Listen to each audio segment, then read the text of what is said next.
دا چا چې واده نه دی کړی او هغه دا خبر اوري نو هغه به ډېر زیات غوسه وي بچایه مونږه دا څه اورو خو خیر خپله غوسه هغه په ځای کې کوي او نن در سره یو خبر هغه شیر کومه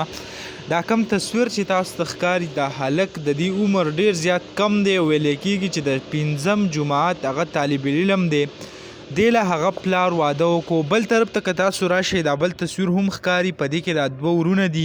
په منځ کې پلار ولاړ دی د دیو کم واده چې دی هغه هم وشو نو یو طرف ته په سوشل میډیا باندې په ډېر زیات خبرې روانې دي ما هم غوښته تاسو سره په څه معلومات شریک کم که تاسو وګورئ د 5م جماعت دې هلک ته دې په داسې وخت کې واده وکړو چې د دې کم عمر خو به مونږ ووایو چې هغه د واده جوړیږي هم نه یعنی که د 5م کال لکه په 15 کاله پس تقریبا سړی هغه په کالج کې سکول کې داخلیږي د 15 کالو نه پس لکه 15 کاله نور که نو 10 11 12 کاله د دې تقریبا عمر راځي په دې کې واده کړی دی نو پلار چې دا هغه ډېره زیاته غټه غلطي کړې ده عمر هغه د ماشوم نه دی که مونږ اسلامي طریقې ته وګورو په هغې کې هم نه دی او که دنیاوي کم رسم رواج ته وګورو په هغې کې خو بیخي نه دی نو پلار یو غلطي کړې ده ځکه دا ماشوم د واده کم